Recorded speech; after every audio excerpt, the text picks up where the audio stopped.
cream of the crop. Nobody does it better. Baby, you are so money and you don't even know it. I understood that reference. Morning, Mr. Hammond. Your mission, should you accept it, Steal, destroy, shadow, disappear. assemble the team. And here we go.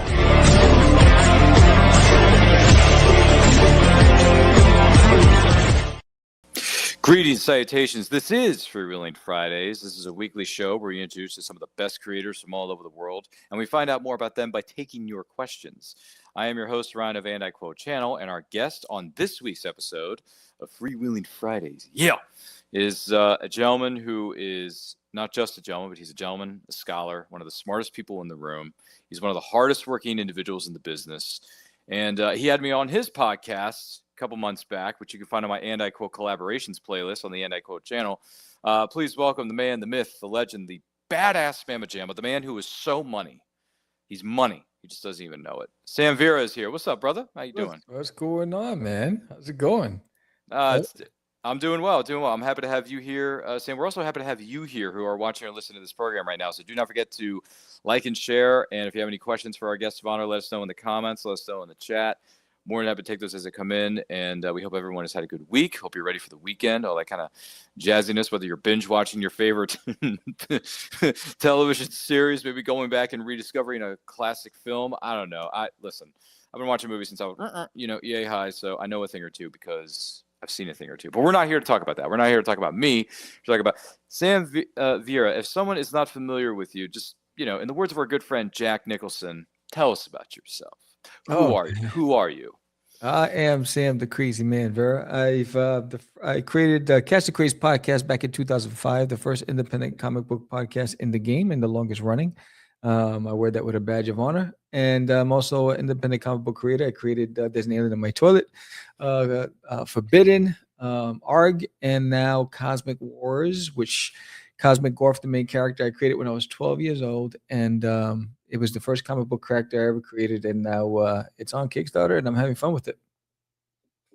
Rock on, man. That's awesome. Congratulations on that, by the way, Thank and you. everything you've accomplished up to this point in your life. And boy, don't you have a very eye-catching set back there, because I'm seeing all these blinking lights. It's like at the Las Vegas Strip, and I see a bunch of books behind you. Now, are those your comics, or Yes. are those books that you like are collectors of? Are you a collector of those? Or are That's those your all- personal comics?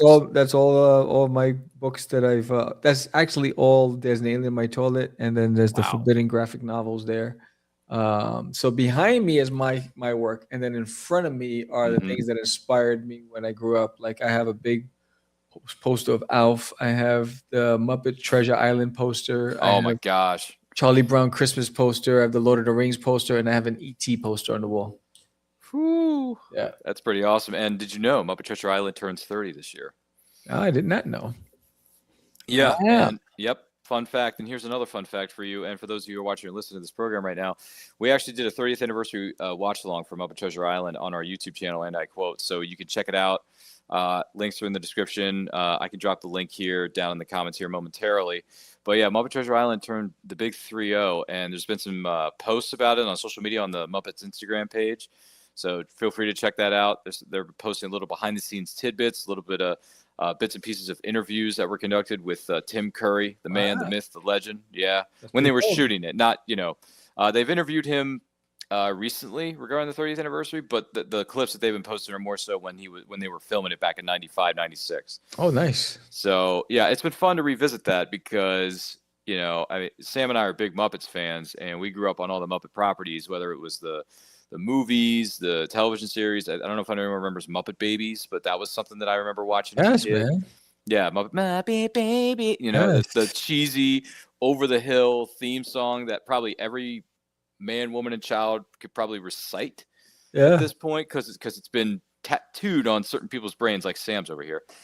So yeah, Muppet Babies. Let me ask you this: how would you rank some of the Muppet movies? What are your top 3 favorite Muppet movies? I like the Christmas special where Fozzie and them go home. Muppet Family Christmas. Yes, that's my favorite. I mean, is it? I could tell you this: when I was drawing, when I was drawing the book for the Duty Christmas special, Sure.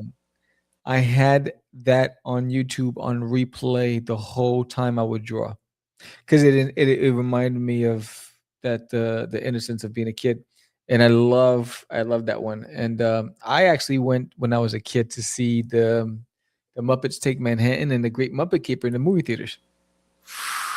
Yeah, I was there. I was there, baby. I was there when Wow. Moses parted the sea. I got a little upset with Moses because I told him, I said he didn't warn me and I had gel in my hair. And so when he parted the sea, I got splashed. And I was like, yo, dude, I worked on my hair all morning. You could have warned me. But yeah, so it's been a while. But yeah, I'm a big Muppet fan. I think those are the three. The Great Muppet Caper, Muppets Take Manhattan, and the Christmas special.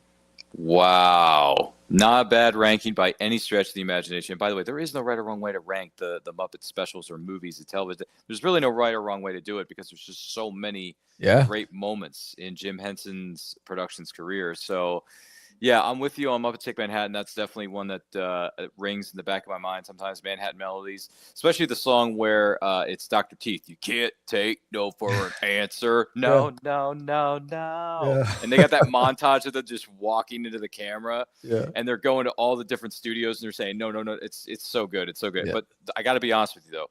The Great Muppet Caper, Diana Rigg, Charles Grodin. Unfortunately, both actors are no longer with us. R.I.P. to two legendary actors of the business. Yeah. Because I grew up watching Charles Grodin in that movie Clifford with Martin Short, and the Beethoven movies. He was the dad in Beethoven, with the dog.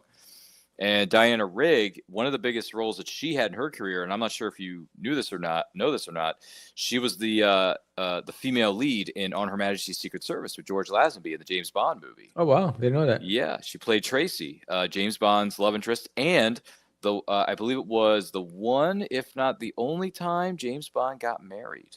Oh, wow. I didn't even know that either. Wow. To Tracy, played by Diana Rigg, and I believe it was, let's think of the year here, folks. Give me a second. 1969's On Her Majesty's Secret Service. So feel free to check it out if you've never heard of it before. If you want to get a good entry point into the James Bond saga, On Her Majesty's Secret Service with George Lazenby, who was the only actor ever do it once, at least as far as canon goes, not counting the stuff that came before. Just throwing that out there. But yeah, man, Diana Rigg, I mean, she was drop dead gorgeous in On Her Majesty's Secret Service. But when I see her in Great Muppet Caper, all I can think of is that baseball diamond. Because that's what everybody's after. Yes, everybody's after. You know what we got to do, Sam? We got to catch those thieves red-handed. What color are their hands now? Come on. And this is my favorite part of the movie. So when they get off the bus and they find the Happiness Hotel, you remember that line that Fozzie drops as soon as they get off the bus? No. Okay. He says they're looking yonder and they see the Happiness. He says, "Whoa, if that's the Happiness Hotel, I'd hate to see what the sad one looks like." I'm just like, who said, only the Muppets can say that kind of stuff with a straight face and get away with it for real. You know what I'm saying? So yeah, Great Muppet Caper is definitely up there for me. Muppet Treasure Island used to be up here and now it's kind of kind of down here a little bit. It's still a good movie. It's just I don't like it as much as some of the others. But my favorite Muppet movie, believe it or not, is Muppet Christmas Carol. Yeah, that's a good one. Hands down.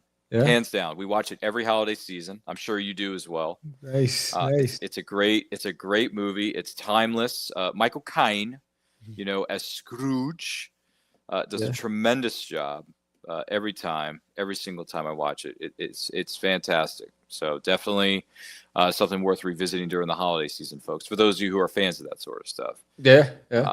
Do you have a favorite episode of the classic, the original, the Muppet Show that ran for a couple of seasons? Oh man, remember that? Any celebrity guest stars that you really Sylvester Stallone, Rocky. Oh yeah. When he was on there.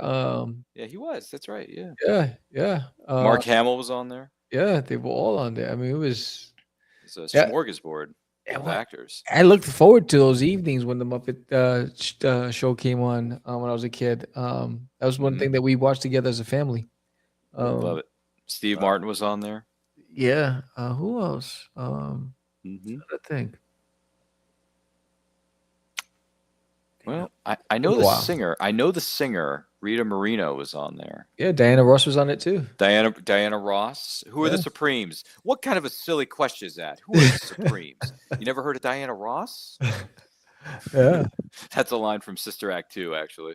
That I just dropped from.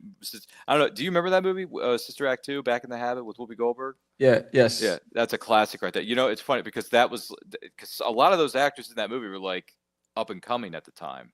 You know, for perfect example, Jennifer Love Hewitt, before she was Jennifer Love Hewitt, is in that movie. Yeah. As one of her students in Yeah. the movie. And I'm thinking to myself, The Ghost Whisperer. that's right. Well, among other roles, yes. Yeah. But yes, Ghost Whisperer, Can't Hardly Wait. Remember that one? Yeah. Yeah, she was in that one. She was the object of everyone's affection in that movie. Yes, I remember that. Yeah. This is a bit of a deep cut. I don't know if anyone's familiar with this or not, but there was a movie that came out in the mid '90s at the height of her popularity, and it kind of went under the radar. Not a lot of people saw it, but it was called Trojan War, with Jennifer Love Hewitt being the one of the female love interests in that movie, and then the lead actor was Will Friedle from Boy Meets World. He was the lead actor in that. Oh, really? Yeah. So it's a rom-com about this guy who's kind of like a outsider or nobody at school, and he's trying to get a date with the most popular girl in school, who at the time is played by a very beautiful, and still to this day, Marley Shelton. Yeah, Marley Shelton. Think about that for a minute. Think about that. And he realizes that he should have been with the other girl all along, and that other girl just happens to be his best friend, Jennifer Love Hewitt. Ah. And that's actually how Will Friedle and Jennifer Love Hewitt started dating in real life. Did you know that? Did you know that they dated for a while in real life? Yeah. Wow. Yeah. Yeah. And then she makes a cameo appearance on, what is it? She was a guest star on Boy Meets World. Remember the television series? Yeah. She was on that. Yeah. So there you go. I know I'm kind of blowing Sam's mind right now with all these fun facts that are just oozing out of my mind. And I'm sure I'm blowing your mind who maybe watched or listened to this program known as growing up. It was her, and it was who was the other Alyssa crush? Milano. Oh my gosh, from Charmed. Sam from Who's the Boss when I was a kid, and then Charmed. I mean, it was just like Charmed, she was. Yeah. Mhm. Those were the two that I had a crush on growing up, and Tootie from The Facts of Life. Oh, Yeah. okay. Yeah. That's an interesting Hollywood crush. Yeah. Or list of Hollywood crushes, excuse me. Yeah. Because if we're going to compare notes here for just a second, and once again, this is Freewheeling Fridays, where the conversation can go completely off the rails at any time. Let us know if you have any questions for our guest of honor, Sam Vera. Let us know in the comments. Let us know in the chat. Love to hear from you. My crushes were Kimberly, the Pink Ranger from Power Rangers, Amy Jo Johnson. Yeah, Okay. that's right. Kelly Kapowski from Saved by the Bell, Tiffany Thiessen. Kapowski. Wow. Yeah, baby. Tiffany Amber Thiessen. Come on now. Yeah. You got to remember Tiffany Amber Thiessen. I do. Yeah, she does a lot of stuff on Facebook and TikTok. Social media, yes. Yeah. Ambassador, I would say. Let's see, who's another crush of mine? Catherine Zeta-Jones from Mask of Zorro. Oh, wow. Yeah. You know, she's still beautiful to this day, but I mean, I would have loved to have gone on a date with her back in '98 when that movie came out, man. My gosh. Yeah, she is stunning. Oh my gosh, Mask of Zorro. Please tell me you've seen that. Yeah. Oh, it's so good. Yes. So good. Yes. It's one of the best. It's to me, it's one of the best action movies ever made, and it's a film that holds up. You know why? Because practical effects make the movie that more realistic. Yes. You know, so I got to give it to Hollywood in that regard. Practical effects were, and a lot of good stunt work was in that movie too. Yeah. So Catherine Zeta-Jones is one of my crushes. I'm trying to think, who else did we have a crush on back in the day? Well, I mean, no. Jennifer Love Hewitt came a little bit later on. Yeah, I mean, at least for me anyway. I mean, to a certain degree, Denise Richards was certainly.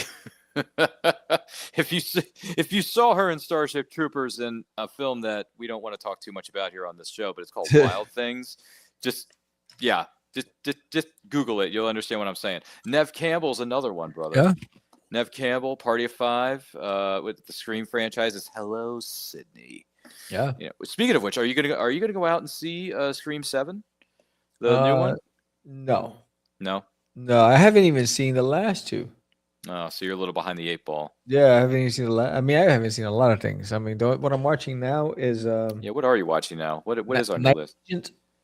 What's it called? Night Agent. Night Agent. Who's in that? Anybody we know of? No, it's an up-and-coming actor, and it's about an agent that works for the government. A night agent is basically when you have an undercover agent across the world, and they're in need of help. Oh. They call this number, and it goes to the night agent, and they're the ones who's supposed to dispatch resources. And then he gets caught up in all this stuff. It's pretty cool. There's season 3 right now. Just started. Okay, what streaming service is this on? Netflix. Netflix. All right, gonna have to write that down. Write that down, folks. Write it down. Your next obsession is right. But I here. want to see Warhammer.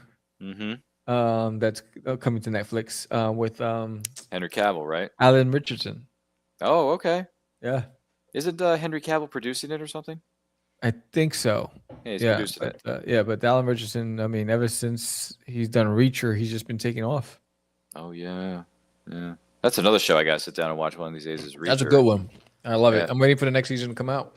Yeah, people are itching, scratching, and clawing for another season of Reacher because Alan Richardson is built like a truck, man. Yeah, it's massive. Dude, that guy went from. I mean, if you saw him on Smallville as Aquaman back in the day. Oh, what was that comedy that was like a college student that he was in?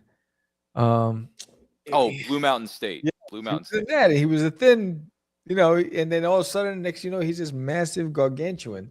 I know. He's like I said. He's like a semi. He's like 2 semi trucks.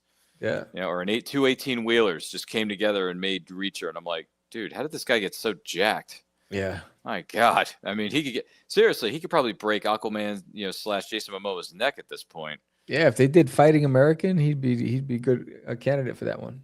That's actually a good point. See, so this is why we pay Sam Vera the big bucks on this show, fellas.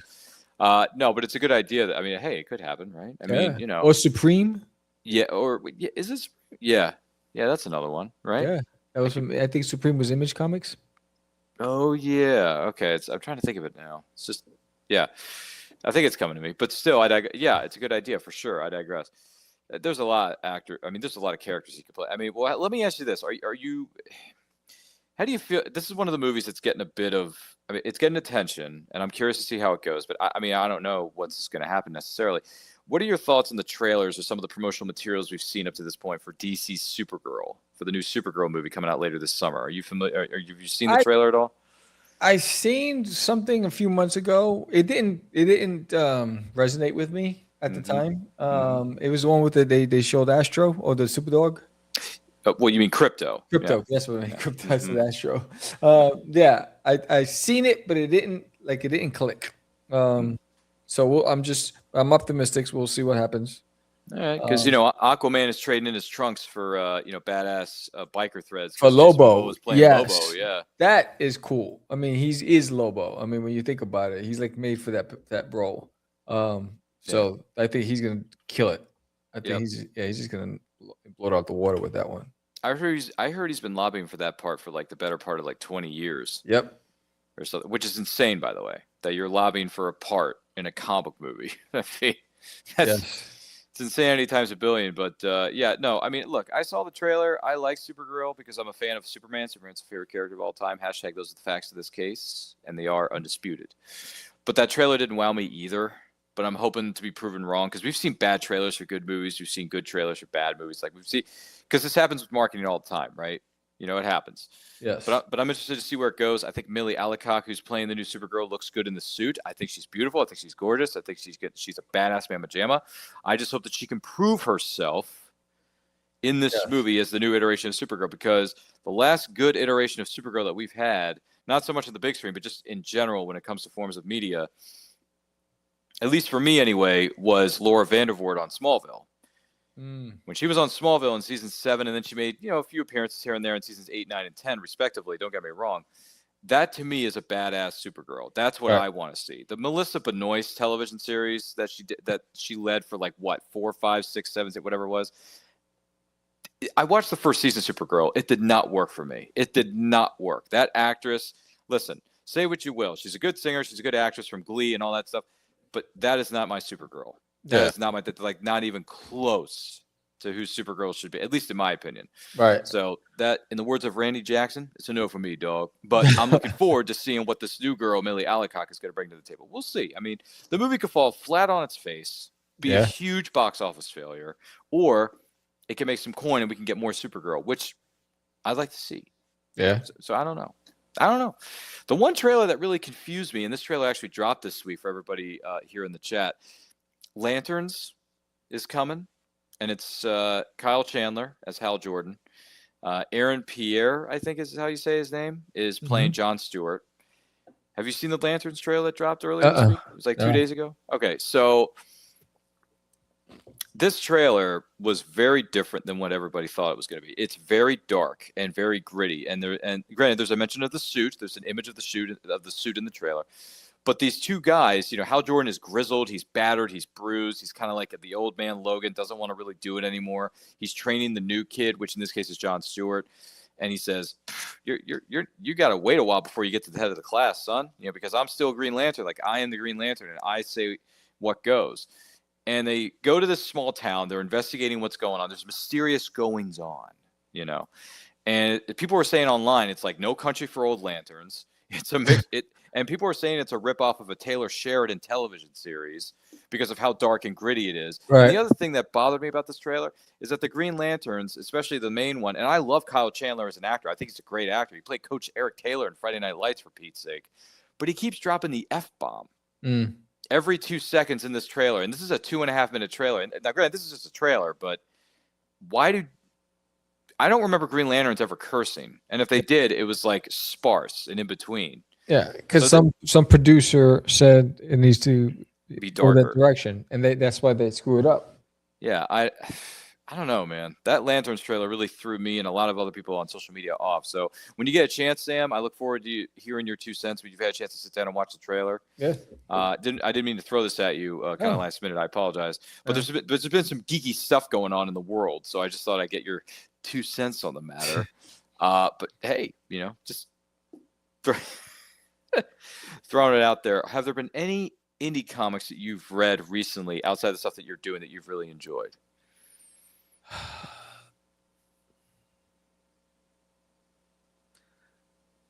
I am reading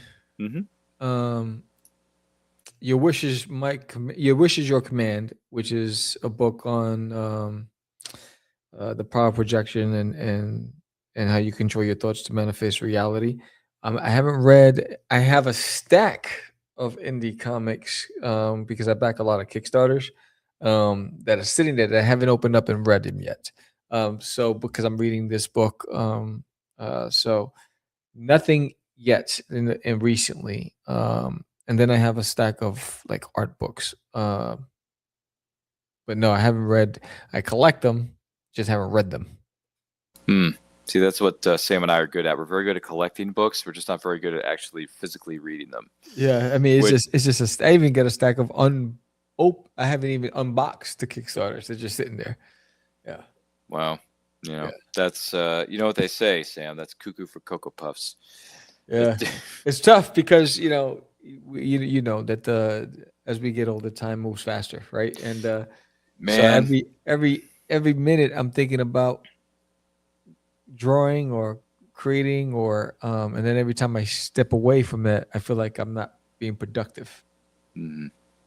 Which is why I haven't seen a lot of shows and haven't seen a lot of movies lately because I've just been working. Hey, it's understandable, and I'm with you on the time flying by faster as we get older because I'm pushing 40, and I gotta be honest with you, man. I get up, I go to work, I come home, I have a few hours to myself, and then all of a sudden I got to go to bed, and I got to get up and do it all over again. And then when you get to the weekends, which we're about to get into, here in the now, I got a free day tomorrow. I don't have any shows on Saturday for this week anyway. I'm just talking about this week. So Saturday's a free day for me, and then on Sunday I got another show I got to do. Right. So in between, I got all that free time on Saturday and Sunday. Now, part of that's going to be spent doing some adulting stuff like laundry this, laundry that, whatever. Right. Par for the course. But I hope to sit down and just read because I got all these books behind me, including comic books, including Sam. I hate to tell you this, but Forbidden is sitting on there. Oh, nice! And I did get I got your Forbidden graphic novel. It's over here. I got all the little trinkets that came with the Kickstarter or the backer tier that I backed, which I was very happy to do for you, by the way. Thank you. Because Forbidden sounds like a really intriguing story, and plus, who doesn't like a good swordsman story? Swords, baby. I mean, just something like that. So Forbidden is sitting on that shelf. A few other Kickstarters are sitting on my shelf, and it's been rough, man, because you go to work 40 hours a week. You do 3 shows on the weekends. I mean, for those of you who do these kind of podcasts, I do 2 or 3 on the weekends, to be perfectly honest with you. And then before you know it, the time is just, it's gone, brother. So you gotta sometimes we just gotta sit down, take a deep breath, and plan some stuff out, and you got to make it happen. You know, you can talk a good talk, but you got to make it. You got the actions speak louder than the words, and character is who you are when no one is watching. Yep. So yeah, and that's the biggest thing. I think for me, it's because like Friday comes and it's Monday already, right? And so I'm like, wait, what happened on the weekend? So, I think it's just trying to accomplish one thing a day.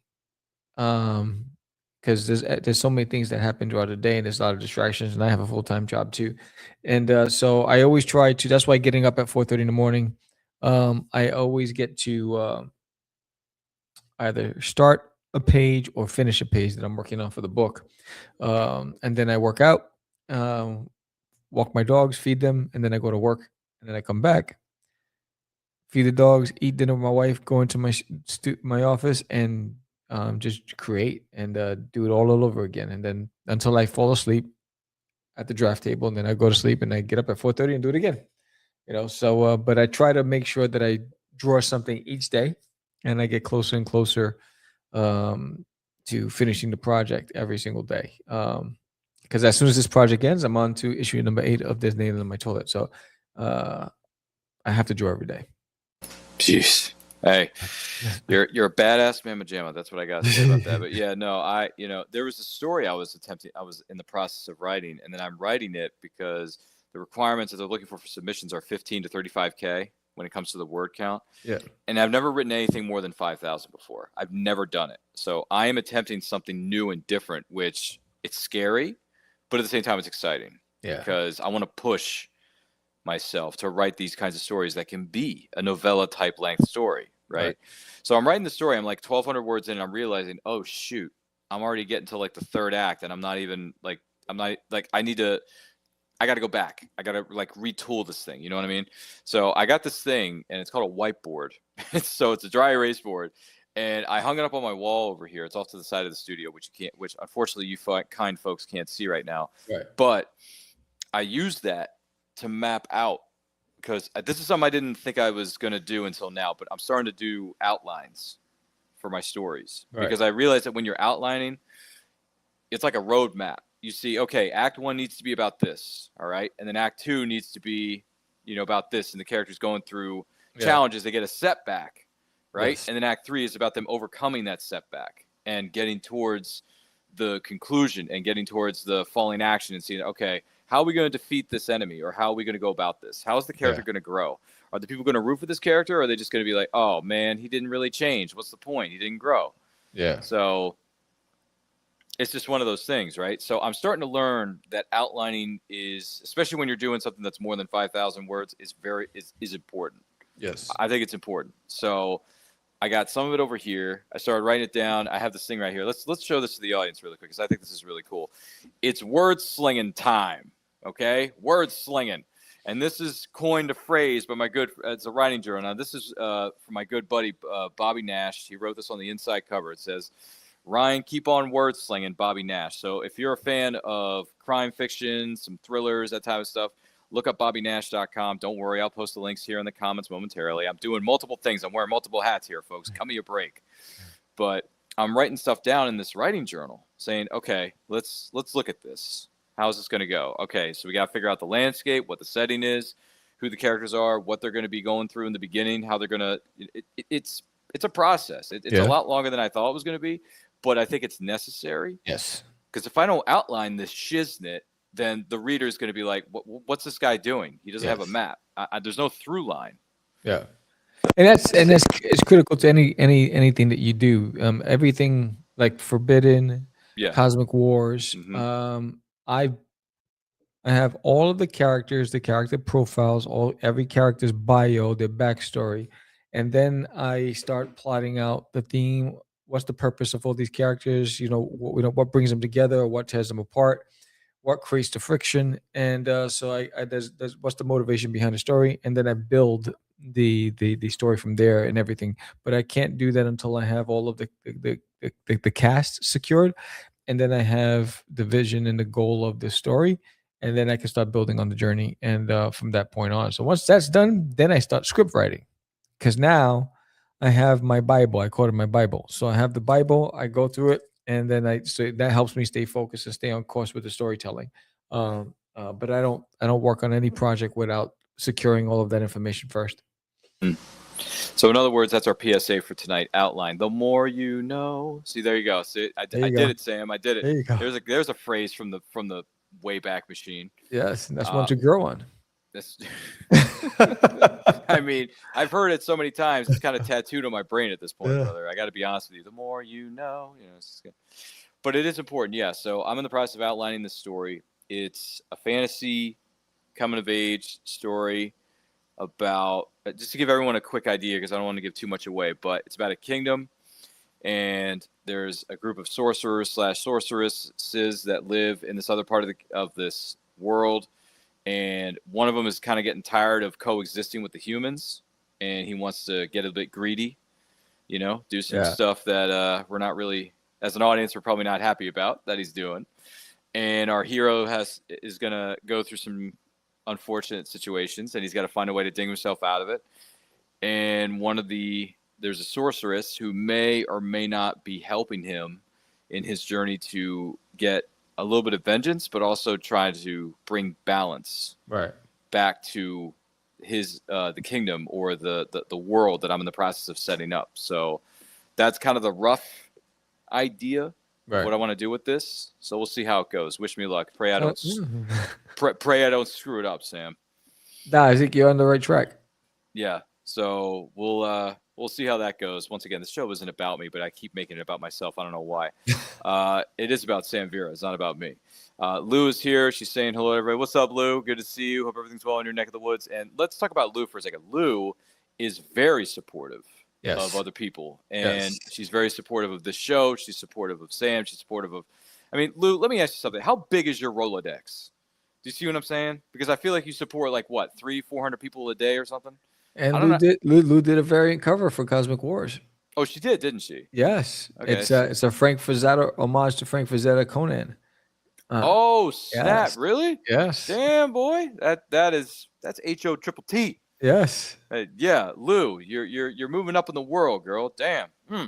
That's badass. She's dope. It came out beautiful. That's awesome. Congratulations to Lou, and congratulations to the creative team on that one. That is fantastic stuff. It really what am I trying to say here? It really is. So speaking of which, let's what the hey? Dive into this here. So Cosmic Wars, Guardian of the Arthenian Star. Am I saying that right? Yes, you are. All right, I'm pronouncing things right. That means I get to keep my job, Pops. You're not going to take this away from me. You're not going to do it. So for someone who's never heard of this character, never heard of Cosmic Wars, what exactly is this and how did it come about? Well, let's start with the beginning. So Cosmic Gorf, which is that character, I created him when I was 12 years old. And at that time, it was my imaginary friend, and his name was Scrungy. And so I gave form to my imaginary friend. And then he started evolving, and I watched a television series called Too Close for Comfort. And the dad was a comic strip artist, and he was drawing a comic book called Cosmic Cow. I loved the title Cosmic in front of the name. So I was like, oh, I want Cosmic Gorf. And that's where the name came from. And then Gorf, the design, I mean, you could see the influence from just Jim Henson's Fraggle Rock and Dark Crystal and whatever. But then I wanted him to be a hero. And so my mom used to read these Fabio books, these fantasy novels with Fabio on the cover with the long, luscious hair. So I was like, he's got to have the hair. And then, I was a big Conan fan, Conan the Barbarian. So, Conan always had these big, giant swords and muscular. So that's all of that stuff influenced how Cosmic Gorf was formed.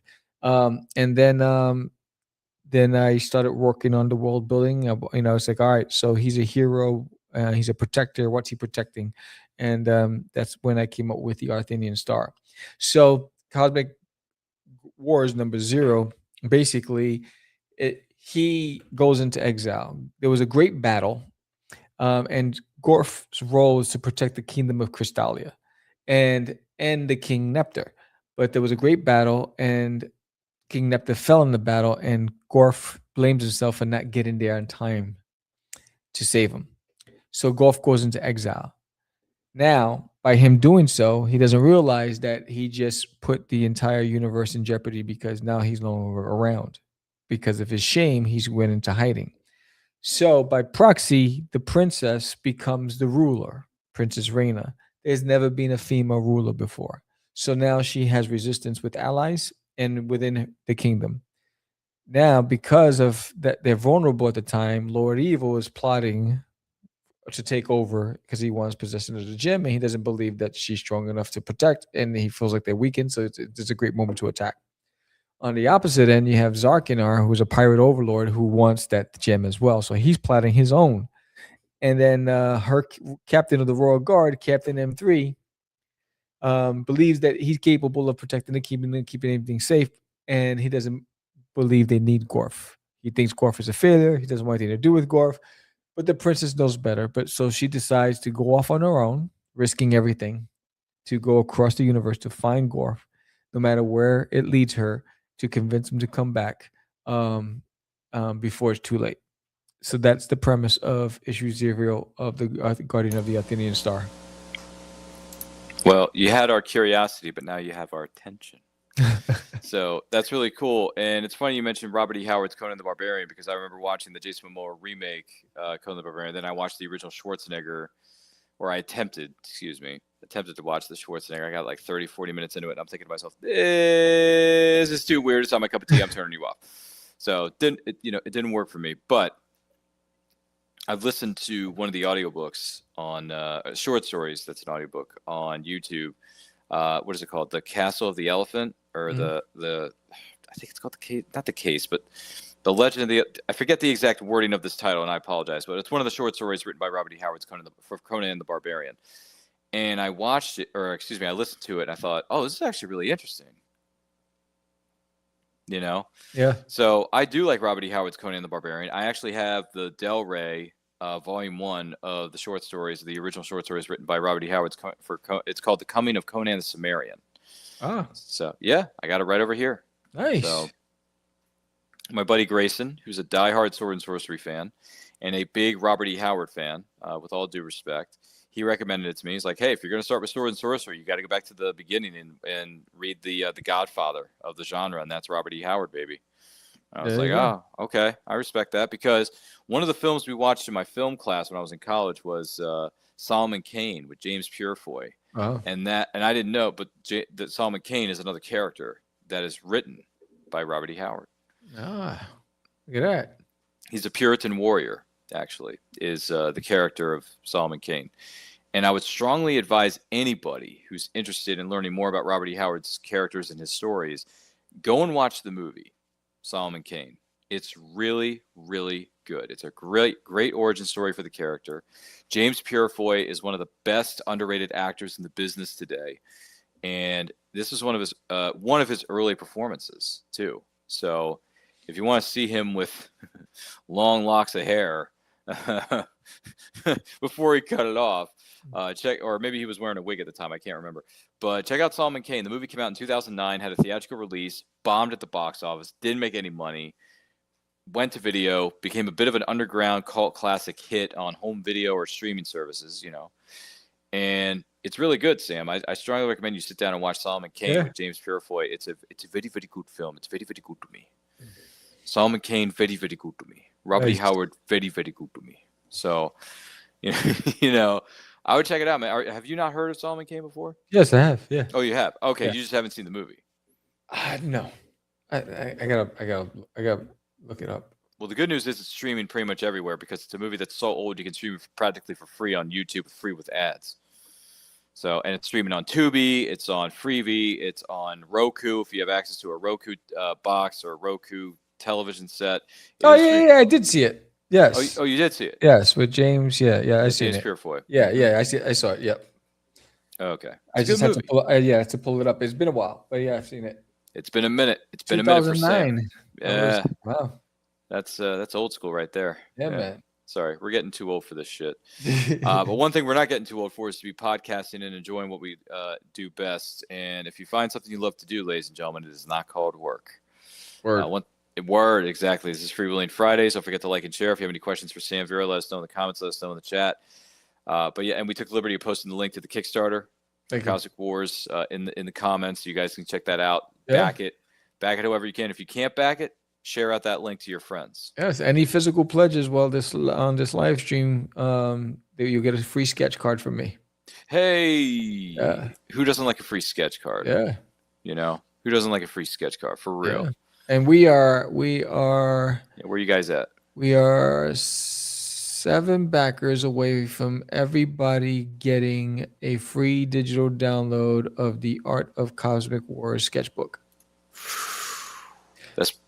That's hot, man. And we are 500 and I think it's $39 away. I think that's what it is from unlocking the next stretch goal and raffling off Cosmic Wars issue 0 2003 edition. Whoa! First Look print at that. thing, 2003, full color. This is the first. I produced Cosmic Wars back in 2003, and this is what it looked. This was the cover. This is what it looked like back then. And so I will be raffling off when we hit the $2,000 mark. Oh, that's to one of the lucky backers. That's red hot. Issue 1, this is issue 0. Issue 1 sold on eBay 2 weeks ago for $100, and it's currently listed on Walmart.com for $104. What? From 2003. Yep. Wow.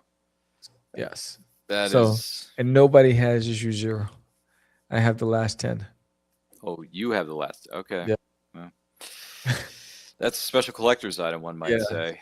So yeah, back that campaign, fellas. Back the campaign, and there's lots of great tiers on there too. Some great covers, great artists, great creative teams working on this. And as you point out with Lou, she contributed a good-looking cover for this bad boy. So yeah, you got to get that cover. I mean, her cover is amazing. I mean, it's a hot one, and every physical backer gets the free 4-inch Cosmic Guardian sticker. Oh, really? You become a defender of freedom. So this is free. Look how big that thing is, right? So this is free with all physical backers, and then everybody who backs $25 or more will get this limited edition trading card of Cosmic Gorf. So there's plenty of stuff, and we already unlocked a Zap sticker. So all physical backers are getting the Zap sticker, and we're close to unlocking the next, which is a nice print of Gorf battling Lord Evil.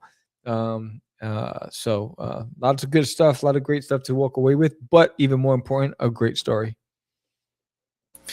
Boy, he's not lying.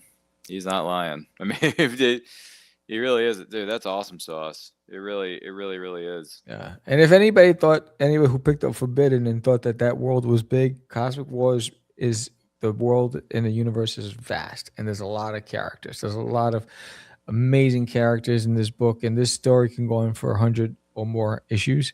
Really? Yeah, I wrote it that way, and I mean we have Zanzarax, we got Zarkinar, we have Lord Evil, we have Professor Ramses, we have Whimsy and Zap and Princess Raina and Captain M3. I mean, there's just so many characters in this series, and just the heart of the story is amazing, and I know that you'll love it. And if you're a gamer, this is a comic for gamers too. I mean, if you're a gamer, you're going to love this. So if you're a comic reader and you want some adventure and excitement and something different, this is that book.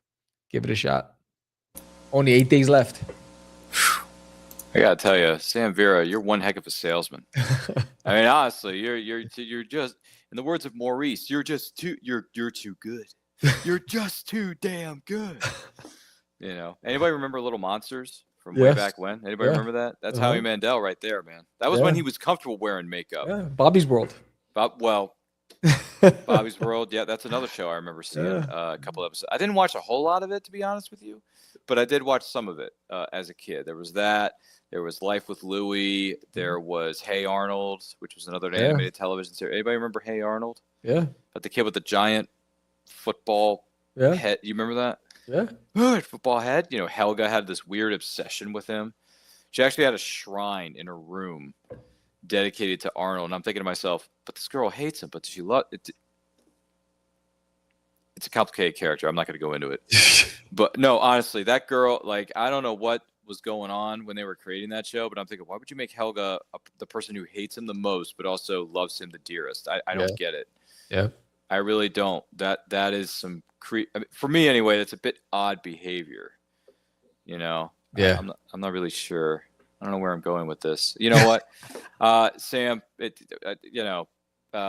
kicking tail. You're taking names. I do have a few things I want to go over with you if you have a moment to spare. Yeah. But before we do that, I want to share something with you and with you who are watching and listening to this program now. Once again, this is Freewheeling Fridays, part of the Madness Entertainment Group. You can stream us on Roku anytime, day or night. And we got a lot of great things coming your way very soon. We also got an event that Nem and hopefully some other members of the Madness family are going to be attending. So we have this to share with you. Take a look.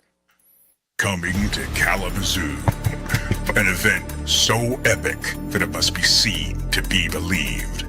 A celebration so grand it spans 3 days. Kalamazoo Comic-Con. Join us April 10th through 12th, 2026 at the Kalamazoo Expo Center, 2900 Lake Street, Kalamazoo, Michigan. Doors open Friday from noon to 7 p.m., Saturday 10 a.m. to 7 p.m., and Sunday 10 a.m. to 5 p.m. Meet legendary comic guests like Andrew Petboy, Bart Sears, Bob Hall, Corinne Roberts, Dan Monroe, Danica Davidson, Paul D. Story, Randy Zimmerman, Roger Schultz, Scott Grosema, and Tim Seeley. They're all ready to sign, sketch, and share stories from your favorite comics. And that's not all. Rub shoulders with other special guests, including Blake Foster from Power Rangers, Daniel Logan from Star Wars, Hunter Dino from Power Rangers Dino Fury, Jason Douglas, the voice of Attack on Titan, Megan Shipman from My Hero Academia, Morgana Ignis from Hell of a Boss, Natalie Von Sistine from Dan to Dan, Tiffany Vollmer from Dragon Ball, Young Ye from Like a Dragon, Georgina Leahy, Christina Gailey, Christine McCulfer, Jesse Milo Miles, Kristen Simmons, and the amazing Pink Opal cosplay. Dive into non-stop activities, thrilling panels and Q&As, autograph sessions, photo ops with stars, a massive exhibit hall packed with comics, merch, and collectibles, artist alley showcases, epic cosplay contests, gaming tournaments, kids zones for family fun, and so much more to geek out over. Don't miss this ultimate celebration of comics and pop culture. Grab your tickets now at grcomiccon.com. Prices start low with 3-day passes for the full adventure. We'll see you there, heroes.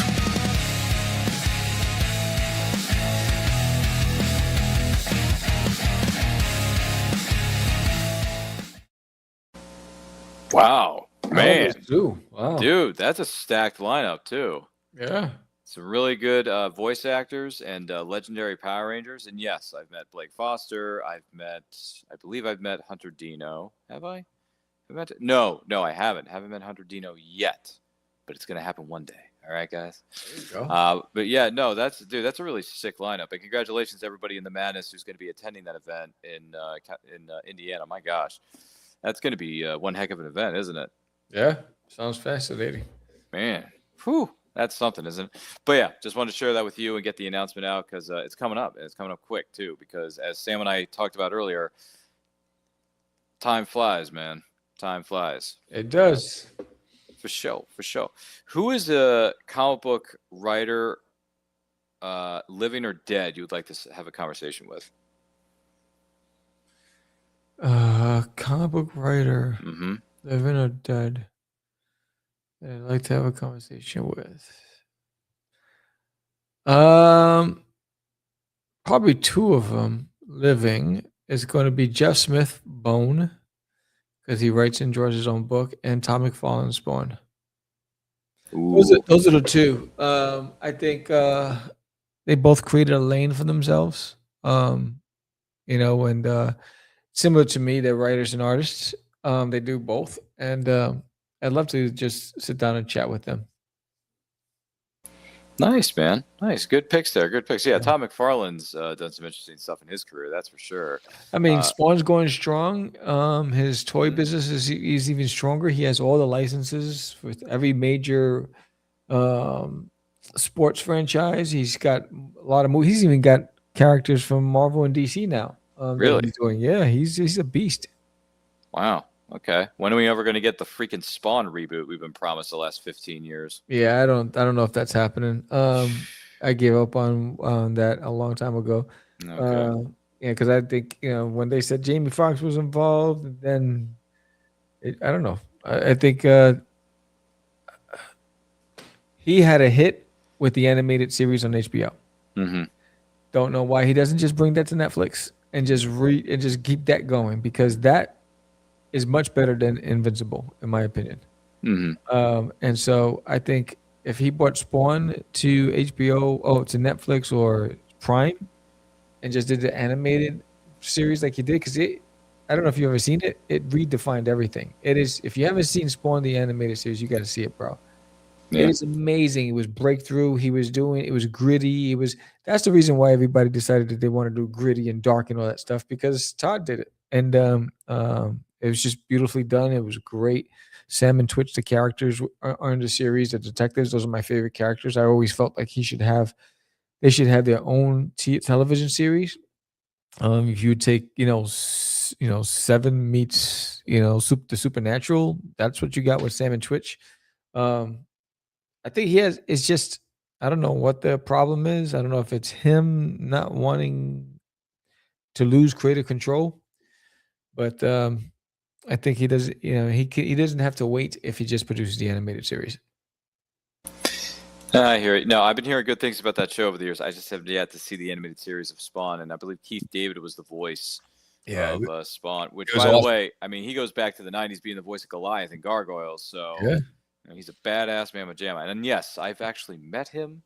He signed an 8x10 of himself as Goliath from the Gargoyles television series, because that's the thing I remember watching as a kid on Toon Disney. What was it, Toon Disney, I think it was, or Disney Channel, whichever. It's one of the two. So, but then again, what has he not done? That actor's been in like 40,000 different properties over the years. I interviewed Greg Weisman. Oh, for real? Yeah, he was on Catch the Craze podcast years ago when I first created Catch the Craze. I think he was on either 2006 or 7. I actually interviewed him twice on the show. Wow, that's pretty cool. Yeah, I've interviewed a lot of people. Brian Polito, the Dable brothers. Sure. What's his name? That created that illustrated the Boondocks. The producer of the Boondocks. I forgot his name. I've had a lot of people on the show, like mainstream guys, and it was cool. And then we transitioned to a lot of the unknowns, because I felt like the unknowns weren't getting enough spotlight. Gotcha. I get that. I can understand that point. I can understand that, by the way. Understandable. Flip side of the coin, though, who's a comic book artist, living or dead, you'd love to sit down and have a conversation with? Stephen Platt. I don't know if you know, he did Prophet. He did Fighting American. He did Soul Saga. And he did 5 issues of Moon Knight. He is a fantastic illustrator. It would be him, Todd McFarlane, Jeff Smith, Bone, dead, Charles Schultz. Definitely. Oh yeah, man, Peanuts. Oh my gosh, yes. I love to talk to Jim Davis. I believe he's still alive. Garfield. The voice actor? No, the creator. Oh, the creator of Garfield. Illustrator. Oh, no kidding. Wow. Yeah. Okay. If it's just. Oh, and then of course Stan Lee. He's a writer himself, but with us, unfortunately. Yeah, I think those are the guys I love to just sit down and just listen.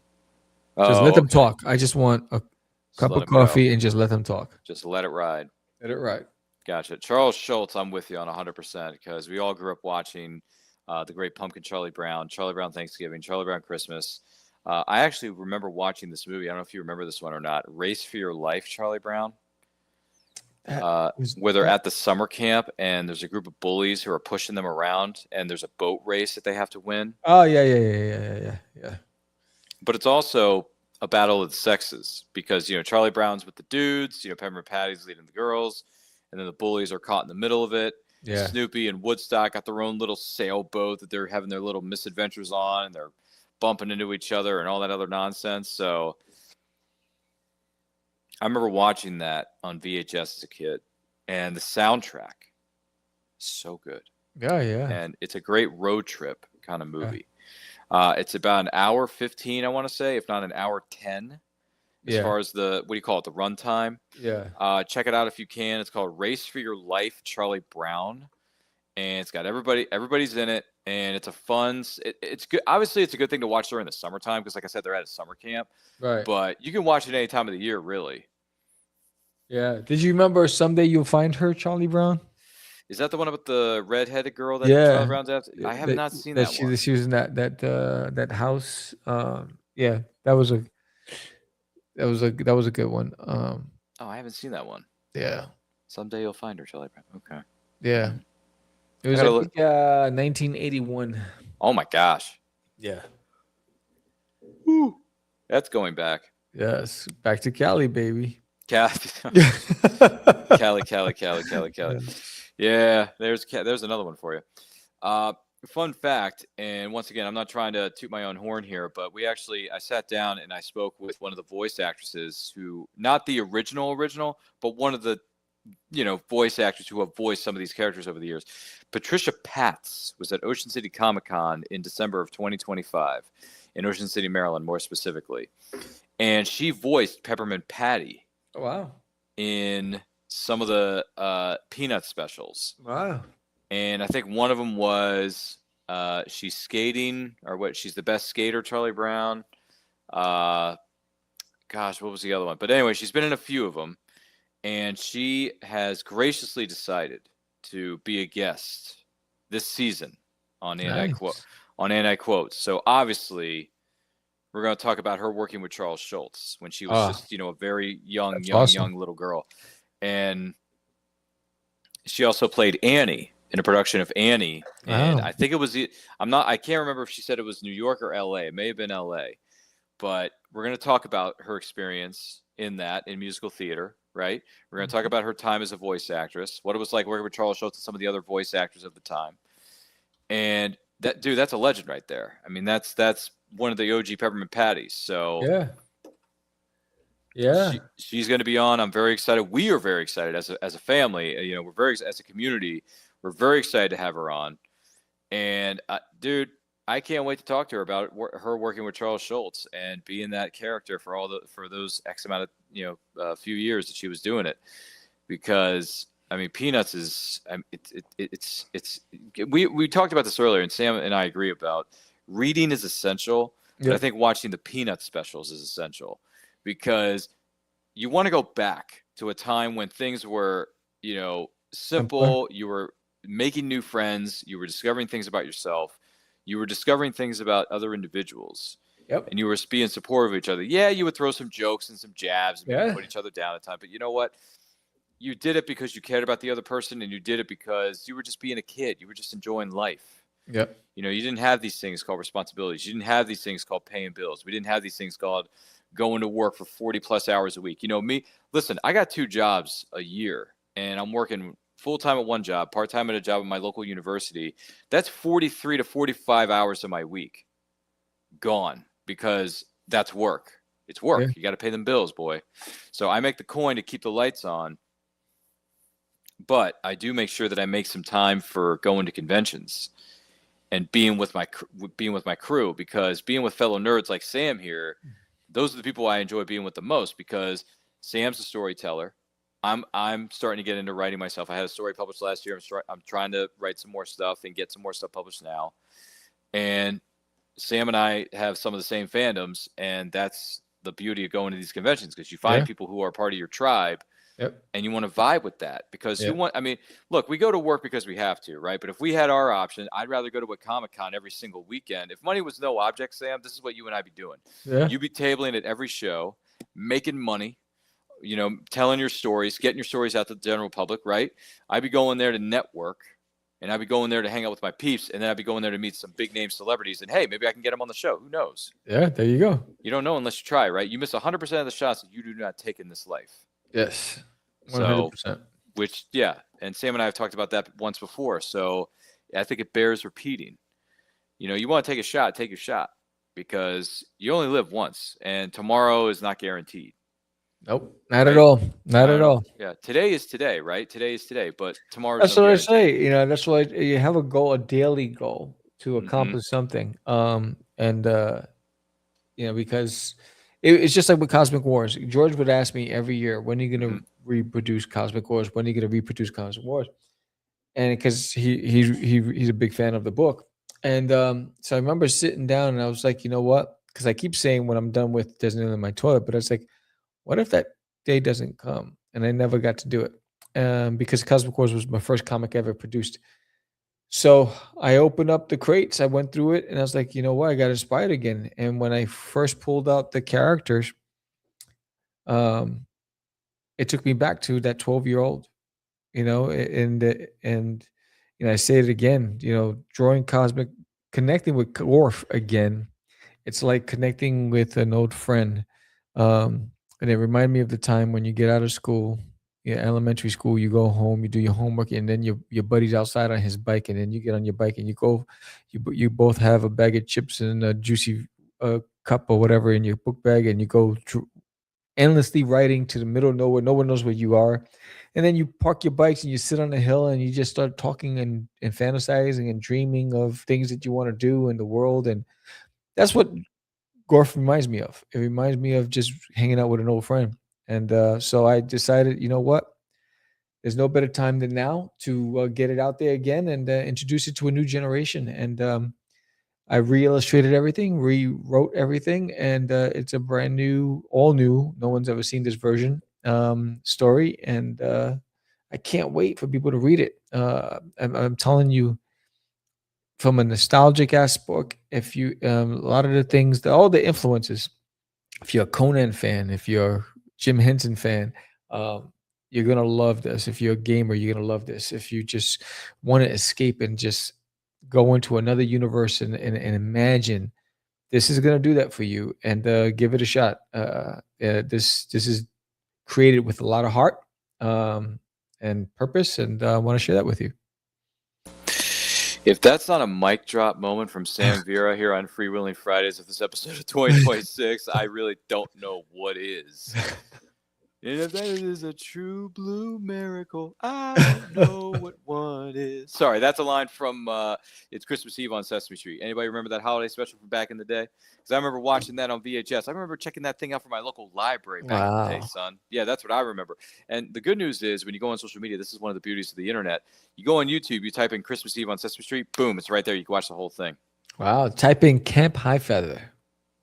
Oh, was it? Okay. I'm not familiar with that, but okay. Yeah. Have you ever heard of the Great Space Coaster? No. Oh, there's What no is that? What is no it? news is good news with Gary Gnews. So okay, I gotta look this up. You gotta drop me some links, man. You gotta send me this stuff. Yes. You ever seen the New Zoo review? No. Oh, no. You gotta text me. You gotta text me this stuff. This is some great stuff. Great stuff. I'm not familiar with this. I'm gonna have to look into this. Another thing. I got you stumped.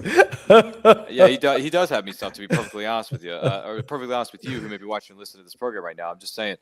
But one of the things, well, here's stuff that I remember about the Muppets, because we were talking about this earlier, right? So one of the things I remember seeing at the Muppets, and this was in the Muppet Caper, the Great Muppet Caper had this thing called the Muppet Newscaster would always come out. You're like, this is a Muppet News Flash. Yes. You know, and this is the funny thing. So I was on YouTube one day and I type in Muppet Newscaster, and there's there's this collage of clips of every single time he shows up in the Muppet Show, and he's dropping these weird news stories like, there are falling thermometers from the sky, please be aware. Yeah. Or whatever. And the thing would drop on his head. He was like, ah. And like, there is some really funny bits. Yes. With the Muppet Newscaster. And I actually have my buddy Bobby Nash, and I dropped his link in the comments here so you can check out his stuff. He does artistry, so he's a bit of an artist. He can do bookmarks, he can do door hangers, he does custom artwork, custom sketch cards for you, Sam. He can do tons of stuff. So I said, hey, can you make me a door hanger of the Muppet Newscaster? Because he's always on the air, and I want you to write on air, get out. Nice. As a door hanger. Nice. So he made it. And it's on my door. It's on the other side of the studio. You can't see it, but there's a door behind this corner here, around this corner here, and it has that on it. So every time I'm doing a podcast, that thing is on the door saying, "I'm on the air. Nice. Get out.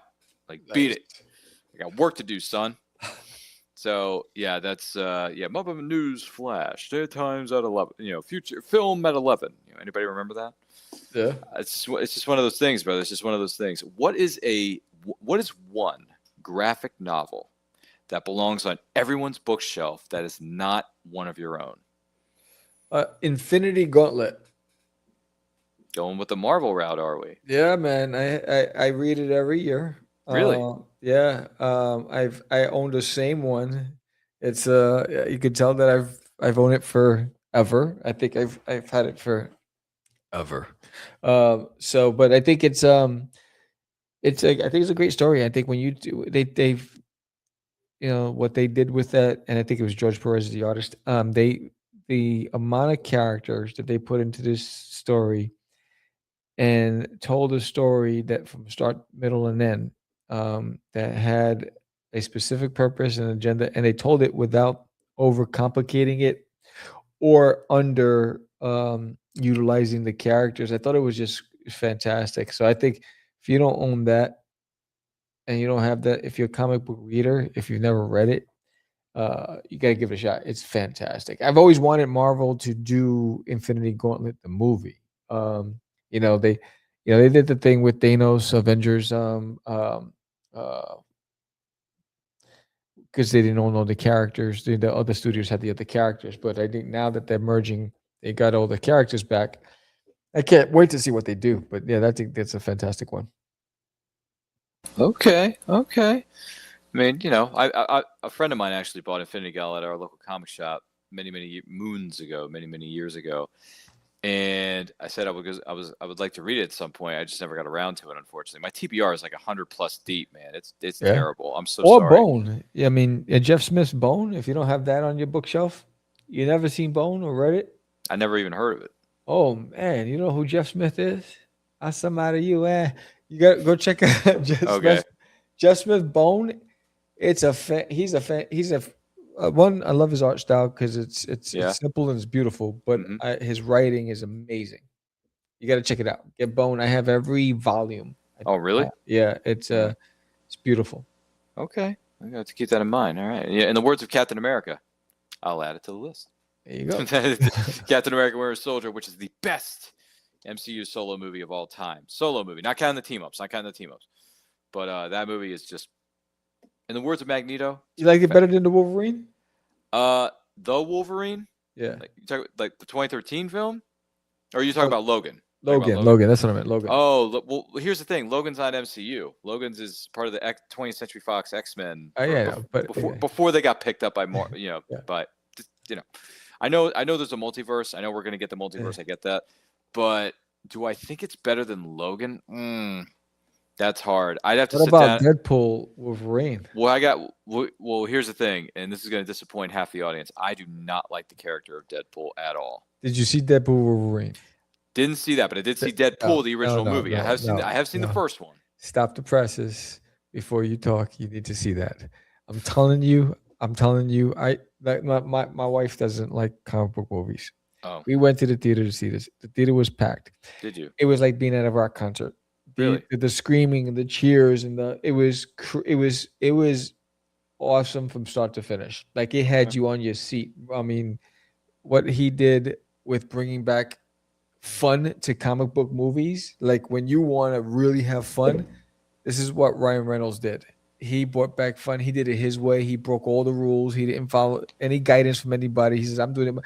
When you see some of these characters come into the shot and onto the screen that we've been loving for years, and they show up on this, he did a fantastic job with this. It is fun. It is fun. I have heard about the cameos that appear. So it is. I'm telling you, it's fun. You got to see it. It's what comic book movies should feel like when you go to the theater. All right. I hear you. It's just I just couldn't, me personally, I just can't. I'm really personally not a fan of the character of Deadpool.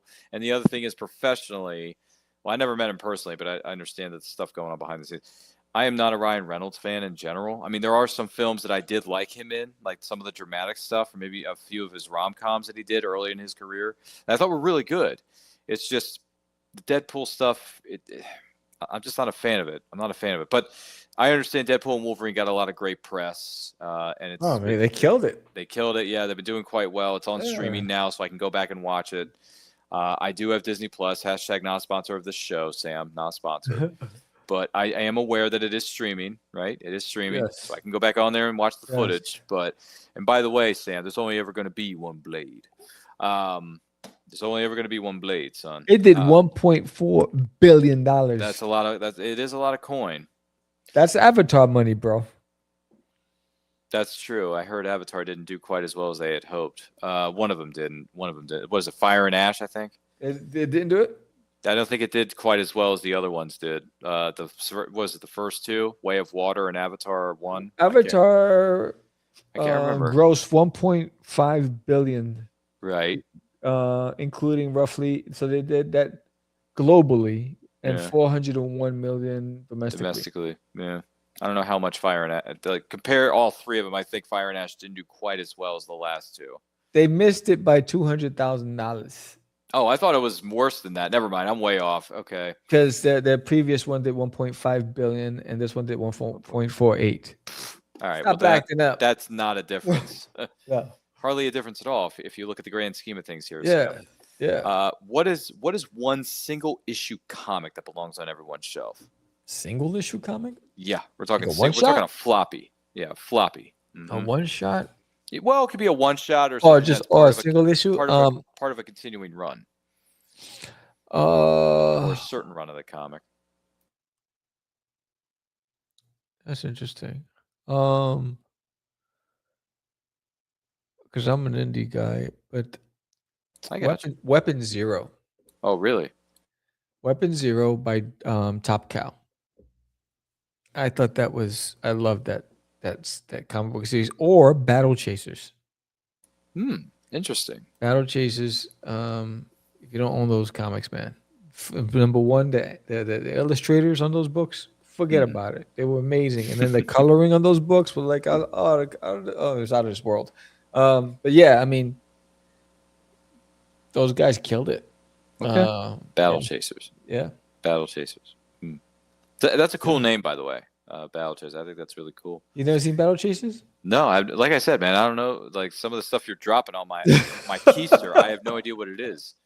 Battle chase, like I don't even know what a battle chaser is. I know battles and I know there's been chases, but I don't know what battle. You know Witchblade, right? Oddly enough, I loved that television series when it was on. I thought Witchblade was We interviewed her on the show. Get the heck out! You've Yeah. interviewed. It's Hold on, let's back this up for a second. You've Yancey interviewed Butler. Yancey Butler. Yes. Sarah Pizzini. Yes. You've interviewed my Sarah Pizzini. Wow. At Okay, the what was Big she Apple like? Comic Con. What was she like? She How was such a sweetheart. So I had when I had Cast the Craze podcast back in those days, I had field reporters. Oh, really? And so I had Michelle St. Martin. I was tabling at the Big Apple Comic Con, and Yancey Butler was a guest there. She was there, so I couldn't leave my table. So I said, "Hey, Michelle, let's get her on the show." So she walked over to her. She goes, "Hey, we'd love to interview you." And she goes, "Absolutely." So live right on the spot. Got the interview. It's the highest viewed show on my channel. In fact, when I reposted a year ago a clip from the video on YouTube, she responded to me. She goes, "Oh my God, that was such a great time. Thank you for sharing that, the memories and blah, blah, blah." On Twitter, she responded. I was like, wow, she's just amazing. Get the frack out of here. Yeah, man. Bro, okay. I'm going on your YouTube channel. Sometime We this also weekend. interviewed Doug Jones Oh, okay. All right. from He's a cool Hellboy. dude. Yep. I hear Yeah. he's a cool dude in person. Yeah. I've heard some stories about him. Yeah. But yeah, no, dude, the fact that you got Yancey Butler, I mean, look, the show only ran 2 seasons. Yancey Butler was going through some personal issues at the time. She was struggling at the time. That's why they canceled it. But at the same time, I still would have, I mean, if she had, depending on what would have happened, if she had gotten the help, whatever it was, I think Witchblade could have gone on for several more seasons after that. Yeah. Because the mythology of that weapon and the mythology that it crosses through time, crosses through historical time periods, right, Sam? And Yancey Butler carrying that torch, or I mean, heck, she could have passed the torch on to a young Witchblade like years later, kind of deal, kind of like I don't know, kind of like the Watcher and Buffy the Vampire Slayer to a certain degree. Dude, I felt so bad for TNT when they canceled that show. I was ticked. I was like, really? You ended on this kind of a cliffhanger? Are you out of your fucking mind? Because, and by the way, years and years later, I don't know if you heard this news or not, but they did release the complete series of Witchblade on physical media for the first time ever. And they did it several years ago. It's on Divida. And yes, Sam, I bought it. And yes, Sam, I still have it. And yes, it's still in the case. I didn't take out the discs and put them in one of those CD binders. No. I still have the box set because I'm hoping that someday, somehow, I'm going to cross paths with Yancey Butler and be like, hey, I like you. I think you're a good actress. You got really good talent. I think it's unfortunate what happened with Witchblade. I want to see you come back. I could make you famous. Something like that, yeah. Yeah. So, bro, Yeah. I hope to see her at a convention. I don't really see her name pop up at the conventions anymore, though. No. That's a sad thing. No, I know. That's what ticks me off. I want to see her at a show, man. Have you ever seen Moonlight? The television series? Yeah. With, what's his name? Alex O'Loughlin and Sophia Myles? Yeah, where he was a vampire. Yeah, I love Yeah. Moonlight. That was another underrated show. Yeah, why?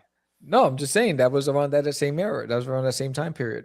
Oh, yeah. Well, yeah. Pretty close. Yeah. But yeah, Moonlight was good too. Alex O'Loughlin and I think her name was Sophia Myles, if I'm not mistaken.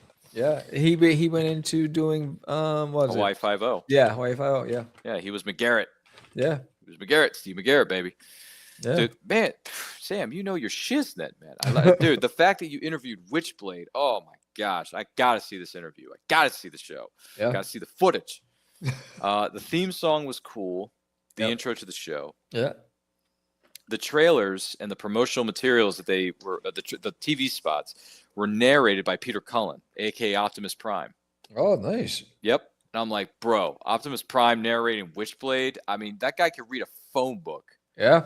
And I would still think it's awesome because Peter Cullen is still going. 40 plus years later in the business, he's still going, man. Yeah, man. Bless that man's heart. And Optimus Prime is one of the best fictional characters, I think, of all time. Yeah, I mean that's still one of the classics, the Transformers, the animated movie. Yeah, it actually. I'm sorry to make you feel younger here, Sam, but it actually turns 40 this year. Wow. Mm-hmm. Came out in 86. 86. Yep. Yeah. And G.I. Joe the movie. Okay, so those two came out, but you know what else came out in 1986? Highlander.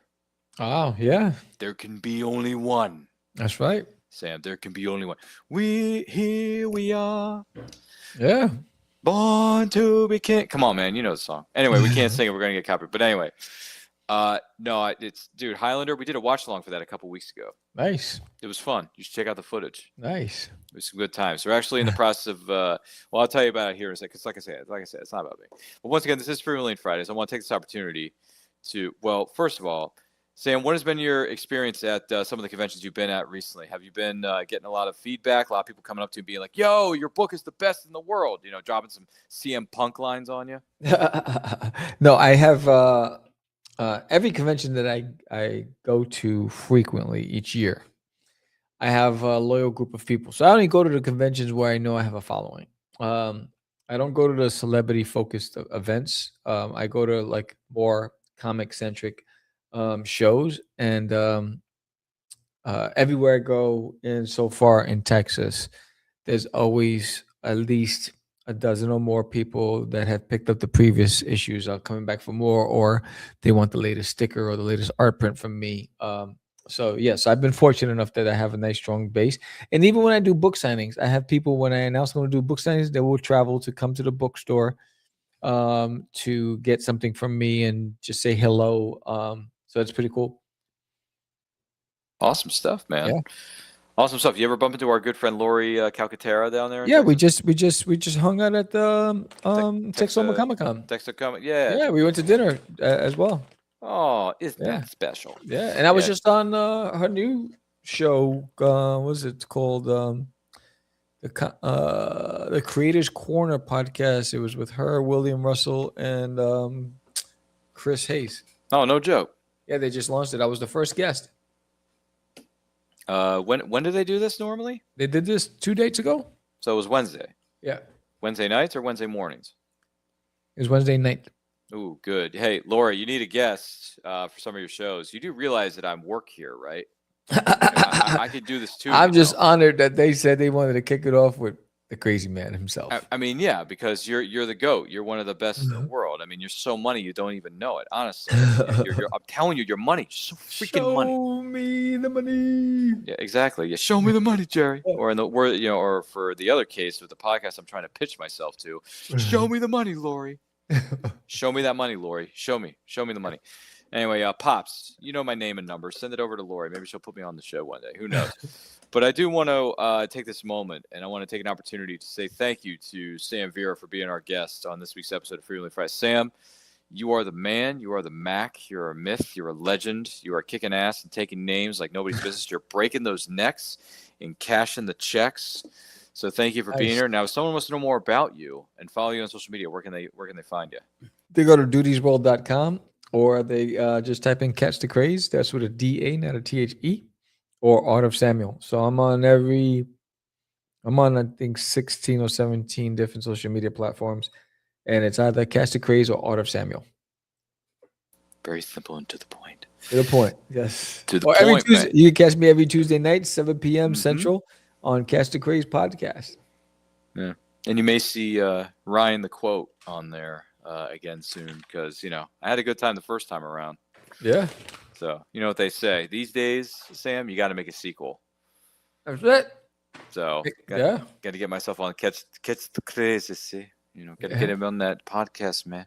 Get down with the get down. Yeah. We'll wait and see, man. I'm going to check your schedule to find out what works for me, and we'll talk some things over. We'll have a good conversation. I think it'll be rocking and rolling, Yeah, man. For sure. Well, thank you, kind sir, for being here. Do appreciate it. You're the man. And my name is Ryan of And I Quote Channel. Follow me across all forms of social media. Where am I pointing to? Where is it? At And I Quote Channel. I do a show called And I Quote on Saturdays, 12 o'clock Eastern Time, where I interview indie creators from all over the world.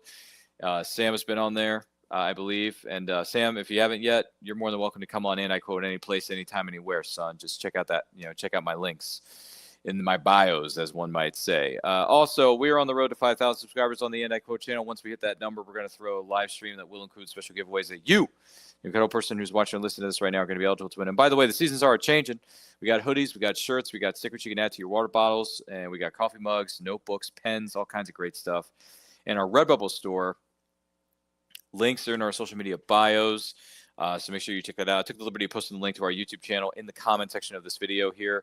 So check it out. Don't forget, lots of great things coming your way very soon on the And I Quote channel, as well as the Madness Entertainment Group, because we never stop. We never close. We're open 24 hours a day, 7 days a week, as Al Pacino would say in the great crime thriller film known as Heat. If you've never seen the movie Heat, check that movie out because that's one of the best movies ever made.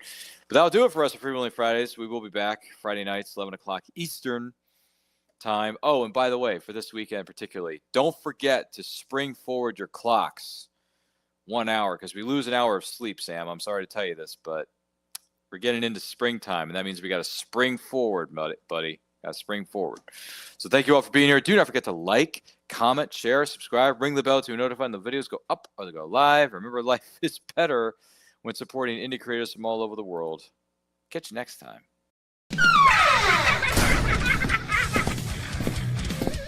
If you missed the live viewing of any Med production, you can find all our content on Roku or as a member of this channel. Madness Entertainment Group.